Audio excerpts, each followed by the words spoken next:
Vamos resolver agora, então, uma questão sobre a elaboração do plano de aula. Só queria lembrar para vocês que todas essas questões que eu estou trazendo para vocês são questões de concursos, tá? Então, eu não elaborei nenhuma delas, são de concurso. E eu estou falando isso por quê? Porque algumas delas, você vê algumas afirmativas que, poxa, Roda, mas essas aqui até poderiam estar corretas.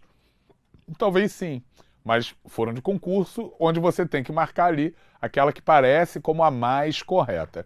Essa aqui é um exemplo de questão assim, que eu acho que gera dúvidas em relação à sua resposta.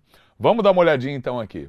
Um plano de aula, ele deve prever necessariamente, ou seja, ele deve prever de forma obrigatória. Acho que o problema é esse, é o necessariamente o quê? Letra A, abordagens diferentes em relação a assuntos polêmicos. Ele pode ter isso. Ele pode prever abordagens distintas em relação a um assunto que seja polêmico. Mas não é obrigatório que você tenha essas abordagens elencadas no seu plano de aula. Entenderam?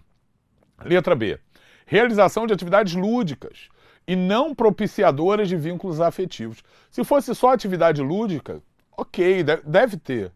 Né? Lógico, não é obrigatório também, mas seria interessante ter uma atividade lúdica. Agora, você tem que estabelecer vínculos afetivos com o aluno. Então, não propiciadora de um vínculo afetivo, aí não fez sentido. Letra C. Aprendizagem de conteúdos que possam, sem aplicação prática, que possam ser abordados sem aplicação prática.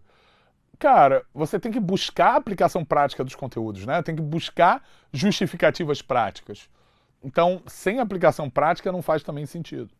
Letra D. Uma continuidade das experiências de aprendizagem. O que é a continuidade?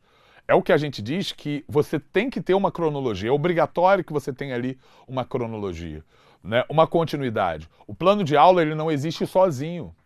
O plano de aula ele faz parte de um plano de curso que tem que abordar de forma contínua as experiências de aprendizagem. Por isso que a letra D é melhor do que todas as outras que a gente viu anteriormente.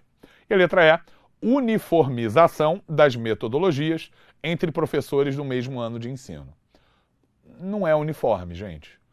Da mesma forma que os alunos são heterogêneos, os professores também são heterogêneos.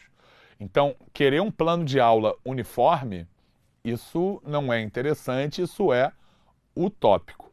Algumas redes, alguns sistemas de ensino meio que obrigam isso, né? Às vezes tem até uma mesma, apresentação de PowerPoint que todo professor, a princípio, tem que dar aquela mesma aula. Mas pode ter certeza que eles não dão uma mesma aula. Porque cada professor ele traz também uma bagagem, traz uma abordagem diferente.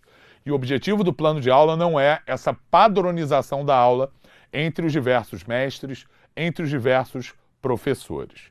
Por isso, que a melhor opção aí, em relação ao plano de aula, algo obrigatório no plano de aula, é a continuidade das experiências de aprendizagem.